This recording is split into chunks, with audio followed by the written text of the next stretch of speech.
Welcome to the Gambling Gauchos. I'm Rob Bro. He's Money. Mainville. Right when I clicked stream, I was like, oh, Kyle said he was going to come back in April, but I guess he'll come back eventually in April. He was waiting for basketball season to end, so I'm sure we'll recap this one, then he'll come back in the next couple of weeks. We have plenty of football content on the horizon. There is still a baseball season going on. Texas Tech softball just won a game against ACU like minutes ago. I think the final was 7-3 at the time of this recording, as I always say. So plenty of stuff to talk about in the next couple of weeks, but I would assume we'll get heavy into football. If you're a Republic of Football feed listener, that's probably what you're here for anyways. If you're on YouTube, hit like and subscribe. Certainly if you're a Patreon listener, you know what's going on. Probably better than Money and I do. Okay, let's get into the show. The Payne Powell, Truitt, and Chandler rundown looks like this. A little bit of final tournament thoughts, season recap, into the off-season stuff, flights to Europe, European League fright, and more. So we'll do that today. Also a mailbag in the Patreon session there at the end. If you want to stick around for the full episode, you can on patreon.com/gamblingGauchos. All right. I'll tell you more about Payne Powell, Truitt, and Chandler here in a minute. But I do want to dive right into the tournament. Money. So you're in the Sweet 16. You're down 16. You're down 13 with, 4:45 left. I am actively writing the game recap for Double T 97.3. And how I write these recaps is when the game in the first half, I'm just watching. I want to be locked in. I want to watch the game. And then about, 12 minutes left, I get out my computer, start writing up the first half. And then by the time I catch up, it's like 5 minutes to go, and I'm really writing, really drive by drive what's going on. Drive by drive to the basket, but you're taking a lot of threes, so really it's not drive by drive, but possession by possession all the way to the end. So I'm doing this, and 12 minutes left, you're in an absolute hole. And at 12 minutes left, I start writing, and I get to, I write my opening statements like, hey, it was a great tournament run. You landed in the Sweet 16. That's a great season. And then I'm through the first half. And I'm like, Darian Williams finally hit a shot. It proved to not really turn anything. And then while I'm like catching up to the game, Federico has that possession. Mm-hmm. So I'm like, oh, let's change the. You fought to the end.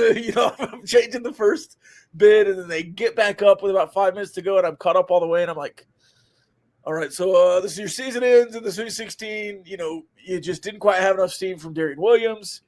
He makes another basket. Okay, you fought to the bitter end. Christian Anderson didn't quite have the tournament you wanted to. 3 threes and 3 possessions. Like, delete that. Good strong finish by the freshman. And then by 2 minutes remaining, it's like tied up, and you're like, okay, let's go. So you get through Arkansas in just kind of a wild game. And sometimes teams choke. That happens. It happens a lot in college athletics. Teams choke.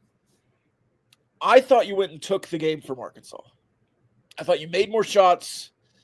They maybe clink one early in a possession or two that opened the door. But I really do think you executed at the end.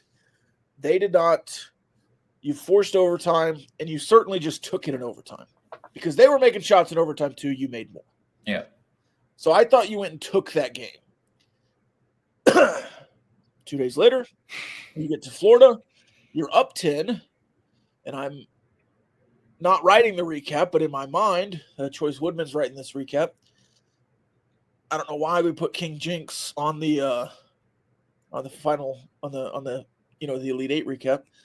Sorry, Choice, if you hear this. That was also a joke. He's not King James. But you get up 10 with a couple of minutes left. And in my mind, I'm like, oh, could I legitimately get to San Antonio? Because I missed the last Final Four because I didn't want to go all the way to Minneapolis. But, I might, have a press pass. I could probably pull that off. I could probably get to San Antonio, have seats for cheap, stay, company dime, get in a hotel. And Walter Clayton Jr. just executes better than your entire team down the stretch. And I'll tell you what, you missed 2 front ends of 1-1s at the end of that game. But I don't think Texas Tech choked, just like I don't think Arkansas choked. I just think Florida went and took that game. Yeah. And when Walter Clayton Jr. was deep under the basket, at the block basically, turns around, triples out, 3, turns around again like a fadeaway 3-pointer, and it sinks. And I just threw my hands up and said, okay, a great season. Because I don't know if that tied it or put it back ahead. I don't remember now that I'm thinking about it. But at that point, I was like, they're just going to make every shot. And the big guy was making shots again at the end. Walter Clayton Jr. was making shots at the end. You missed those 2 front ends. But even if you do, I think they win anyways. Even if you hit 1, if you hit 2, they just would have hit another shot. I just feel like that's how the game went at the end. So I think Florida, despite what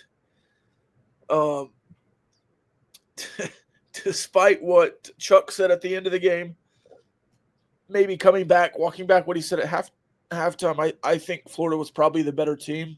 Yeah. They won the game. But I think just an incredible performance by Texas Tech to be up by 10. It's going to hurt because you did, by semantics, give the game away. As much as Florida went and took it, because you certainly could have made some more shots. Darian Williams could have made the 3 at the end. But the whole tournament run, I thought, was just a really special view of the season. Kerwin Walton's big game. Mm-hmm. Kevin Overton's big game in Arkansas. Added to the fact that JT Toppin dominated round 2 like he'd done so many times. Darian Williams, an absolute warrior, going through to the final game. I thought he had a really good tournament. Yeah. Even with the shooting woes in a couple of those games, he closed them out really well, except for maybe Florida. But Walter Clayton Jr. just felt a little bit unstoppable there at the end. So that was my thoughts on the Sweet 16 and the Elite 8. What did you think? And then we'll turn it over to some more season recap stuff. Yeah, really just a tale of 2 games. It was the best of times. It was the worst of times. You kind of got to experience the full range of emotions that college basketball has to offer in those 2 games. Arkansas, as you mentioned, a miraculous comeback. I agree with you. That possession that lasted nearly a minute of game time, you had 6 offensive rebounds on that possession, was the turning point. And then Darian Williams simply went and took that game in the end of regulation and into overtime, which was pretty miraculous to me, given how he started that game. I think he was like 3 of 20 at one point from the field. He was just ice cold, but found his groove when it mattered most. And then Florida, yeah, I'm with you at like the under 8. I'm like looking at StubHub on my phone and I'm like, I cannot afford this, but I'm going to find a way to do it. Like, yeah, I'm not missing this opportunity to go to a Final Four. And, the game comes back on. I'm pretty strict about not doing much when a game is on and just watching. Not active in the Discord very much. I usually just tweet during media timeouts. And like, it starts to get a little hairy and you can start to tell that they can feel it. And in those final 2 minutes, obviously, just the nail in the coffin. I agree with you. Walter Clayton Jr., I talked about him extensively in my breakdown of Florida leading up to the game, and even had a comment about how he's been getting compared to Steph Curry at times throughout the tournament. And I said that was an exaggeration, but like watching him dribble out that, look at the rim to splash a 3 is like, yep, there it is. Like, okay, I get it. I don't think they're the same player, but yeah, I can see why that image comes to mind. And then another guy I think was huge was Thomas Ha. I believe the big man you're mentioning, number 10, just stretched the floor for them really well throughout the game, I thought, but especially in those closing minutes. Made 2 big threes. And I think on one of them, there was a bad closeout.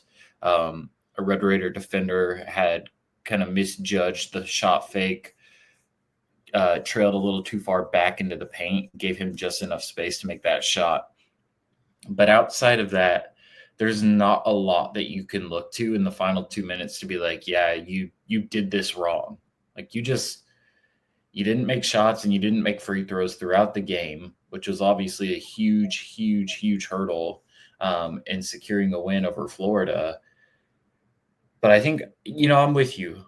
In that moment, it sucked really bad. It still does suck really bad because you were that close. And obviously you want to take more of those games and you lose. And I think McCaslin has historically done that throughout his time at Tech. But yeah, I mean, Florida, one of the best teams in the KenPom era, and you were right there with them. I'm not saying like Texas Tech is this little program anymore who's always punching up, but I mean, that's a top 3 team in the country just based on efficiency and record and where they still are in the tournament. It's a very good team. And I think it's a testament to the Red Raider basketball program in general that you've consistently found yourself in this situation repeatedly throughout the past few years, and you've been competitive. And I think that overall is a good encouragement, not exactly the encouragement you want to have. You want to be, plotting Final Four tickets, but I think all said and done, it's not a collapse. It's not a failure. It is a very, very sucky way to go out and end your season, but that's a good team. And I think their shot making is elite. And that certainly came to life in the final 2 minutes of that game.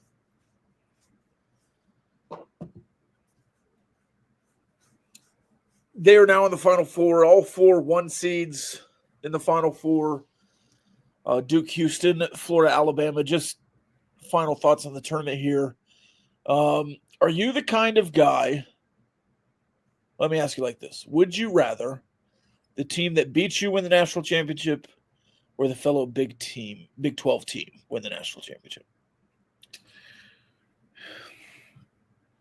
It really depends on the Big 12 team.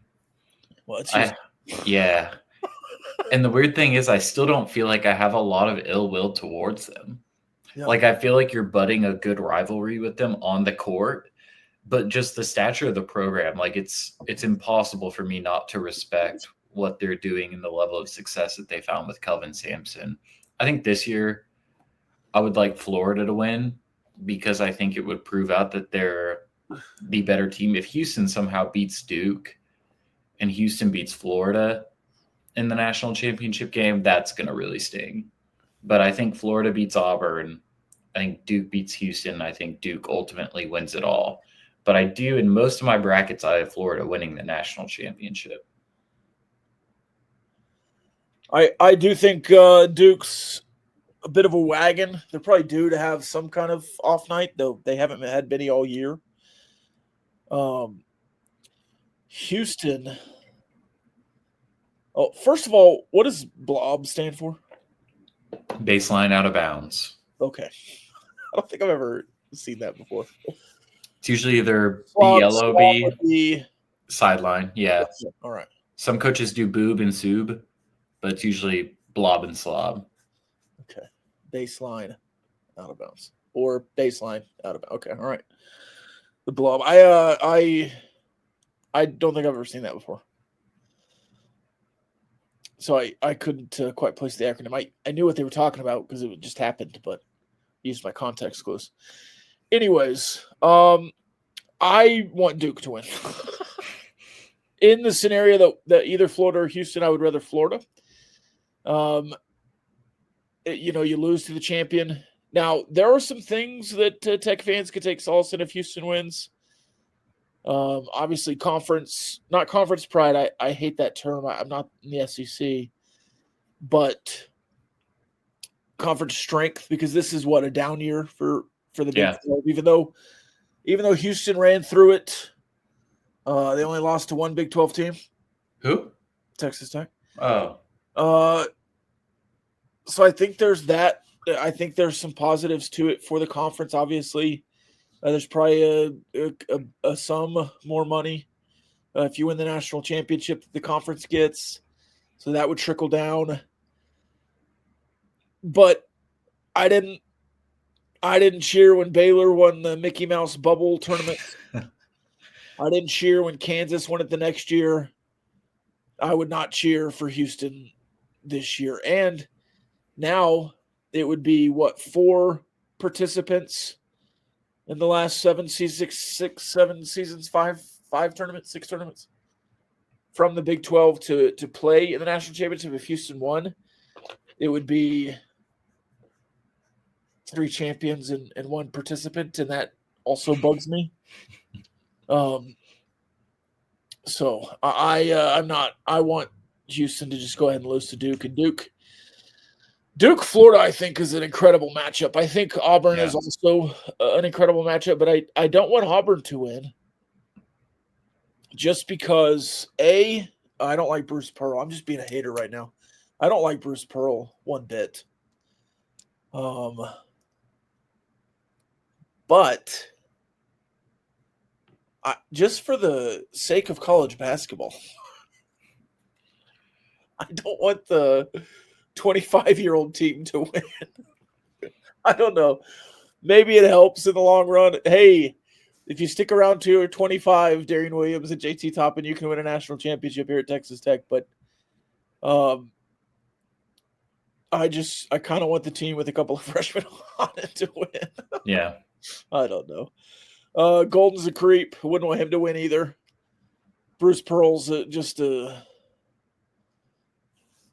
goober. Former Red Raider interim head coach Corey Williams, also at Auburn. Corey Williams on the staff. Certainly Malik Wilson there at Houston as well. So I guess there's something for you. Is Duke, NBA draft question, is Duke star Cooper Flagg still considering coming back to Duke? No, yeah. I told you when that happened that was nothing. So you think it's still nothing? Yeah. Especially if they win, I guess? Yeah. What if they lose a heartbreaker? No, doesn't matter. All right. Even with his big money deals he's already getting? I don't think so. I mean, Yegor Dimon is a really interesting example. He's at BYU, projected top 10 pick, probably a little bit higher than that, maybe even top 5. I'm not a fan of his game as it stands right now. He's got a lot of good traits, but he's green. And we talked about that heading into, I think, the BYU game, maybe a little bit past that. But he's a guy that I think could really benefit from another year, especially with BYU's roster situation. And he even said that after the tournament, yeah, I've got a decision to make. We've got AJ coming in next year, one of the best recruits, probably going to be another top 5 NBA pick on that team. I can make a lot of money and sharpen up and be in a much better position for my long-term success. I just think Flagg is already he could be plug and play into an NBA team right now. He's that good. But to me, Dimon, if he comes back and has a similar year, he would fall. It's fair. I think if Cooper Flagg comes back, he's going to be the number 1 pick in any draft he enters. Yeah. 4 years in or 1 year in. Yeah. I just think with Dimon, there's characteristics that you see in guys that are usually young, which is bad decision-making and imperfect defense. And I think with a better team around him, with a guy like AJ down there on the block running the pick and roll with him, if he can clean up some of the turnover issues, watch a lot of film this offseason, have that guy to play off of, it would do him a lot of good. Yeah, that would be kind of a nightmare scenario if he came back. Yeah, that team would be very good. Did you see, what's his name, AJ? Mm-hmm. Did you see him jump over Angel Reese? I did. It's very random. That was very random. All right. Back to Texas Tech and maybe some of their NBA players, potentially. I've seen JT Toppin mocked one time at 15. That was on CBS Sports. Everywhere else, I would say the average closer to 28. And 28 is not guaranteed money, right? Yeah. So in the NBA, the lottery is guaranteed, and maybe it's like pick 20 something is guaranteed first contract. But after a certain point in the first round, you get a $2 million signing bonus.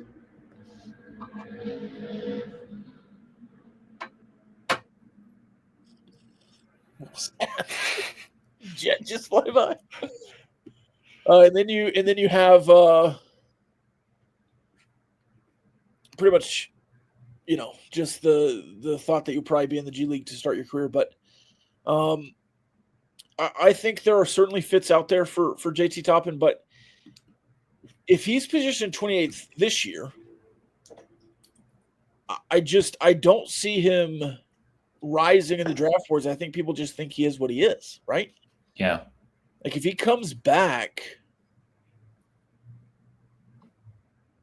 I don't see him coming back to improve his draft stock just to improve his collegiate resume. Does that make sense?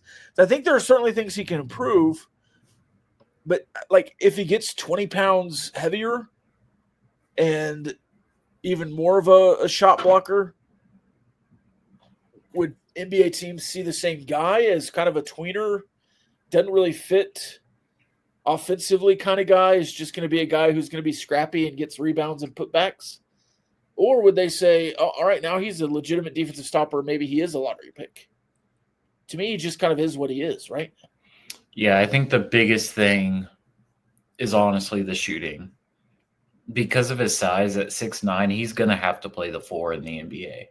There's just no way you can try and run a post-centric 6'9" big at the 5 in today's NBA. He's going to have a hard time out there. And so I think you want him to play the 4, which brings us back to what I think the biggest thing was last season when he tested the NBA draft, which is the shooting. And that was higher volume, worse results this year, which is why I think his draft stock has not risen.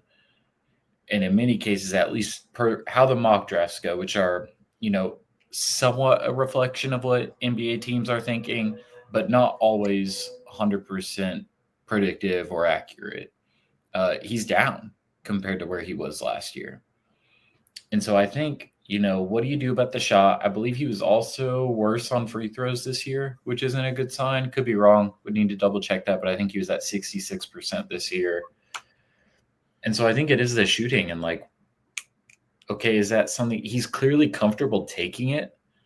And at times it does look good and it does look like a shot he can make, especially dead on top of the key. That seems to be his favorite spot. Can he catch it in stride? Can he catch it coming off a pick and roll? I still think those things are kind of question marks. And I think that's the biggest thing that could have risen his draft stock this year. So if he does come back,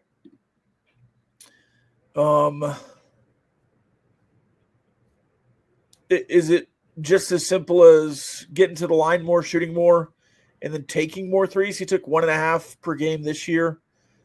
Could you see him taking 3 a game next year? I don't think that's great for the team. I don't think it's great for him either. He was a much better free throw percentage guy this year. It was 56 last year, 67 this year. But he took, twice as many. But again, the 35 to 32% three, I think JT Toppin is incredible. I think he could certainly, with the right NBA team, give them minutes next year. Maybe not huge minutes, but I think he's an incredible athlete. Yeah. Certainly one of the best college basketball players in the country this year. Likely still a consensus All-American once those final 2 All-American teams come out. He was the transfer of the year nationally this year that just came out today. But to me, it's like, okay, do you want to make $2.5 million at Texas Tech, or do you want to make $2.5 million with no guarantees in the NBA? Because if you do the first one, you can still do the second one next year, because I don't think your draft stock would drop at all, because you're still young. You're 19. You're going to be 20 next year. And I think in the NBA, you don't have to be 18 to get drafted high anymore. They're taking projects all over. So you certainly, especially with like even an improvement in some things, he would go where he is going this year. But if he does the second one, he can't do the first one again. Yeah. So I think JT Toppin, I wish him all the best in his career and success. If I was in his corner, I'd be fighting hard for him to stay in college basketball, just because A, I'm selfish and I want to play at Texas Tech again. But B, it just seems to me like the NBA is going to be there when you get there, right? For a guy like him. It could be. I think, again, we did this the other week, but to play devil's advocate, like the flip side of it is his shot is proven out to not be a factor. I think it is still a question mark to a degree, because although it is higher volume, worse results this year, he looks a lot more comfortable and willing to take the shot, which is worth a lot. If the shot stays where it is next year, again, at even higher volume, like it's not good. He will fall because there is still some unknowns there.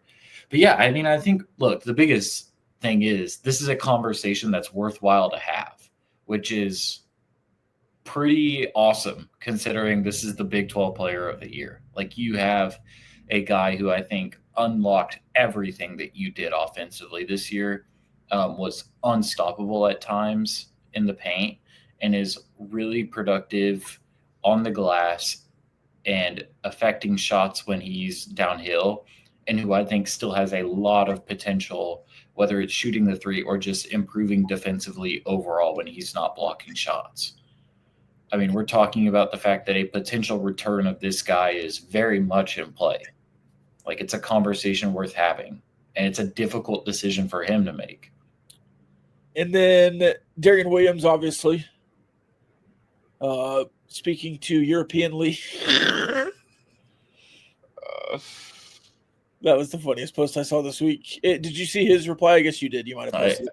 I did. I was making fun of him in the Discord. Yeah, that's what I was thinking. You might have posted in the Discord. He's like, man, a guy can't just go on vacation. I was not making fun of DeFi. I was making fun of the other guy. Yeah. So some guy, if you hadn't seen it, some guy posted that because Darian Williams was on like a international flight. He's like, he's probably going to hear offers from European teams. Yeah, and that, like, let's stop. Let's stop right there. What does that mean?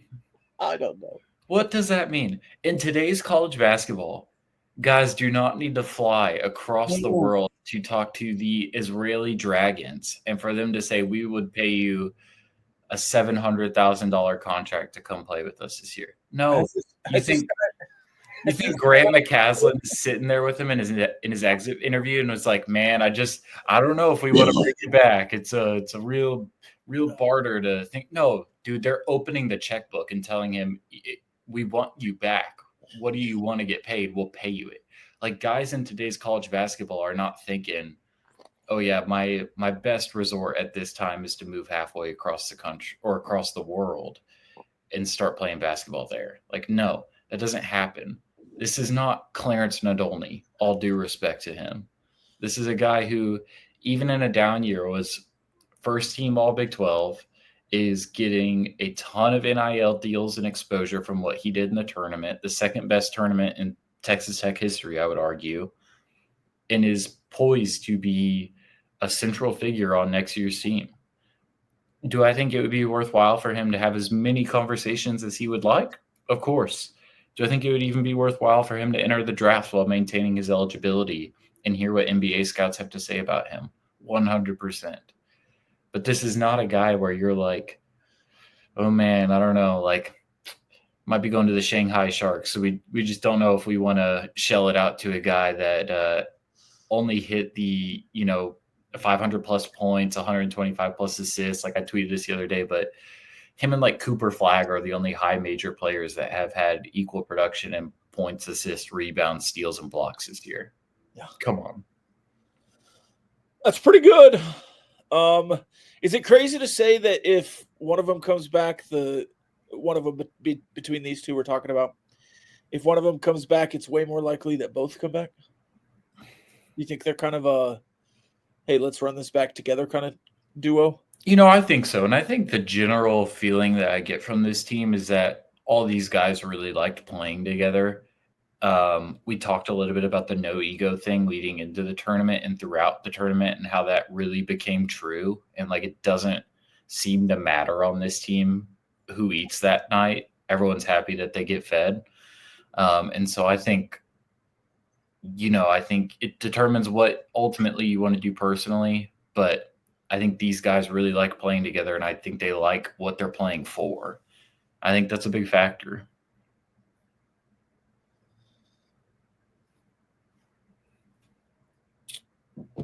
I think we said probably under 50% that both those guys are coming back.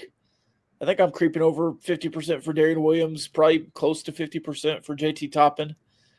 I think Christian Anderson, a guy we talked about the last time we had this conversation, is certainly coming back. There was some 14-year-old kid that was Snapchatting Christian Anderson about me is coming back. He's like, yeah, bro, I'm coming back.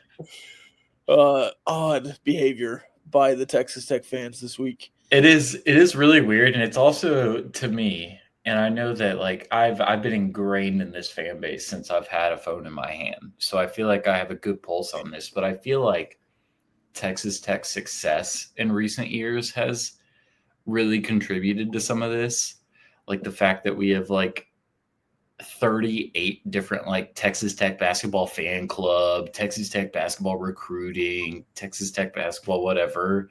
I think it's an indictment on like where this program has been and is headed, because there just seems to be a lot more of like odd behavior that you're used to seeing from like Duke, Kentucky, Louisville, and like that's kind of your program now. Well, and to me, it wasn't like this before Beard left. Yeah. But when Beard left, and I would put the cactus thing in here, that we all got prickled up to defend Texas Tech with the cactus thing too. But like Beard leaving, Adams soaring to heights, crashing, McCullough going to Kansas, TJ Shannon going to Illinois and being great. Like all of that happening within 3 years or 2.5 years, kind of bang, bang, bang. I think Tech fans are just so shell-shocked a little bit. Yeah. In the sense that anything could happen. Like JT Toppin's going to play for Houston next year. Don't clip that route. That was an example. So I just think that just a wild 3-year stretch has kind of put the hairs on the back of the necks of Texas Tech fans standing up like something bad's going to happen. We just had another good season. All right, what's the next shoe to drop? Or a good season, I guess I should say. Like, I haven't seen anybody think that McCaslin's going to A&M, but that job is still open. And certainly haven't seen Tech fans saying it. Let's put it that way. Certainly national people and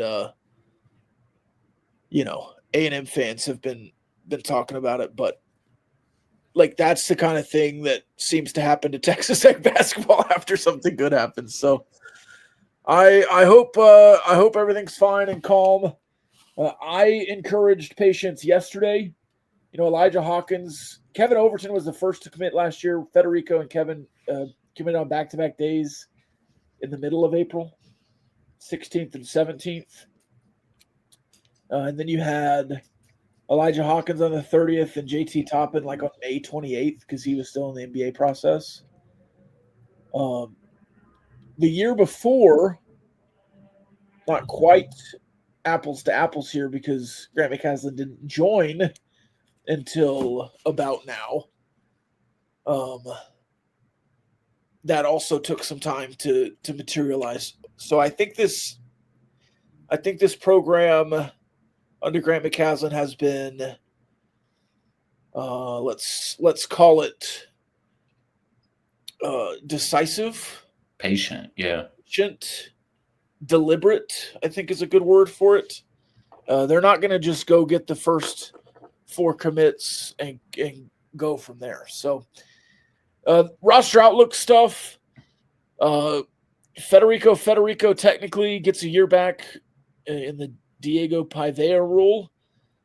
I've not seen anything from him. Walton, Hawkins, and Chance McMillan out of eligibility.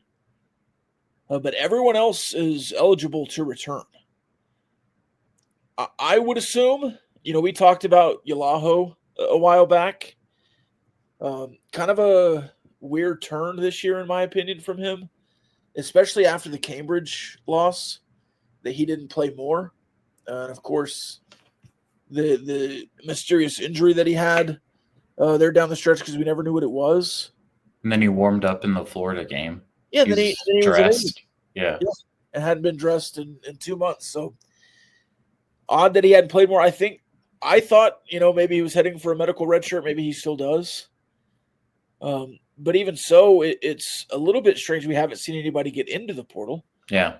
Corbin Green, Jack Francis, like some of those guys are guys that are primed to say, hey, yeah, we spent 2 years here. Now it's time for me to go somewhere and actually play. We saw that with Parker Hicks go down to LCU. We saw it with Ethan Duncan go down to LCU. Obviously, he had some injuries early in his career. He had 60 teams reach out to him, 60 plus. Yeah. That's insane. But I just, whether those are mutual discussions that you're still having a week after you get eliminated, because again, this team was eliminated Saturday. Yeah. It's Wednesday. Yeah, probably having exit interviews this week. Yeah, so I would assume some things will happen. But, maybe a sign of a healthy team that you just don't see much anymore is all of the role players and into the bench guys stick around for another season and just say, I could go somewhere and play, but I want to be here to elevate this program. I think that's rare in today's age of college basketball, but it could happen. I don't think it will. I don't think there's anyone on the roster taking up scholarships for rotation pieces. Like, I'm not processing Kevin Overton. Right. I'm not processing Yalaho at this point, but I think there's a conversation there. I still think he has some juice. He just didn't play. You have the kid that transferred in the mid-year. He could be a role player next year as a freshman. Leon Horner was kind of, I don't know, electric in his appearance that he got in real minutes. And then Corbin Green and Jack Francis, like, nobody's playing 13 guys. Yeah, and they're walk-ons. Yeah, so the same with Jazz. So I just, you have plenty of scholarships, you have plenty of space. I don't think you're pushing anybody out the door, and you're probably still going to add 4 or 5 guys to this roster. Yeah, and starters. Yeah, new NCAA guidelines. You have 15 total scholarships this year as opposed to your usual 13. It is still a 15-man maximum roster.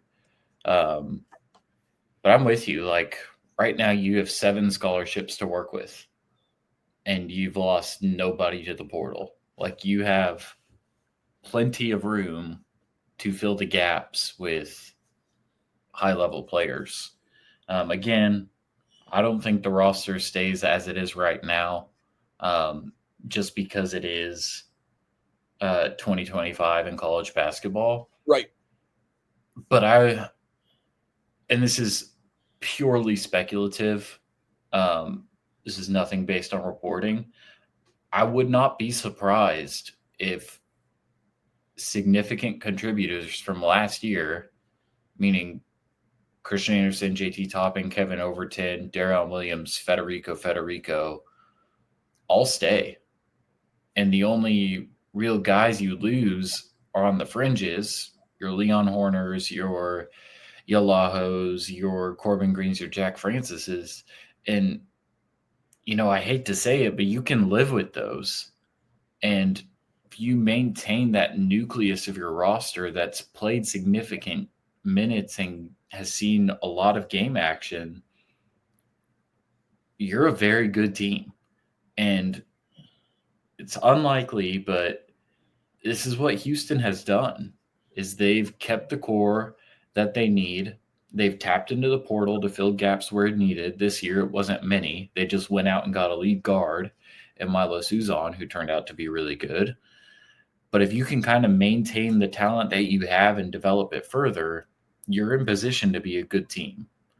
And I don't know what we've seen from Horner, if the staff has seen if they've liked what they've seen, they want to keep him around, and there's a chance that he's in the rotation this year. I don't know. Yalaho, we've seen really good bursts, but still not enough for him to play extended minutes throughout the season. And then Corbin Green and Jack Francis have really only checked into the game when it's over. So if you bring all those guys back, you're in a very, very good spot. And I don't feel like heading into this offseason like you're going to be in a really volatile position where you're going to have to, really scramble. Again, I could wake up tomorrow, D5, Christian Anderson, and JT Toppin could all be in the portal, and I'd feel completely different. Right. But as it stands right now, as my vibe stands right now, it's hard not to feel good. And I just don't agree with the sentiment that this roster is going to need a massive overhaul. Like, you get another guard to kind of plug what Elijah Hawkins did. You get a couple of wings to supplement what Chance McMillan and Kerwin Walton brought. Maybe another big man to play alongside JT Toppin and Federico. And you're pretty much good. And couldn't you argue that Kevin Overton is already stepping into at least a Walton role? He could be. I don't know. Maybe he's not shooting quite at the clip that Kerwin does. I think so. I think it's potentially. Yeah. Do you want some more size and some more shooting on the wing? That was something that you really lacked this year. Even with Walton, he was playing in 12 to 14-minute bursts most nights and did not give you a lot defensively. Like, do you want a true 3-and-D wing that's, 6'6", lengthy wingspan, can really defend? That's something you didn't have this year. You did have it in years past and were really successful with it. And so I think that might be the prototype that you're looking at on the wing. I like what Overton gives you off the bench. I don't know if he's okay with continuing to play that role. He might be. I don't know. But I think that would be best case scenario. You get a lead guard. You stick him next to Christian Anderson. You get a 3-and-D wing that can defend like all hell. And then you run D5 and Toppin back down low. I'm not comparing the two players, but I'm going to say two names, Kevin Overton, Malik Wilson. Wilson's a guy that went to Houston and has stuck around. He's not been a starter. He's not even played big minutes, half the time. He's just a guy who's gone and been really reliable. Those guys do exist. Yeah. Is Kevin Overton one of them? Hopefully, because I think in year 3 he could be really, really beneficial to your team. And maybe he's a guy that even by the end of it is cracking the rotation because he's improved as a player. So I don't know. All right, we will continue this conversation and get to a mailbag as we roll on. We want to say adieu to our podcast audience, the YouTube audience. Again, if you're on YouTube, hit that like button, hit that subscribe button. If you're on Republican Football Feed, thank you for being here. If you want to listen to the mailbag, you can join us on Patreon, patreon.com/gambling gauchos.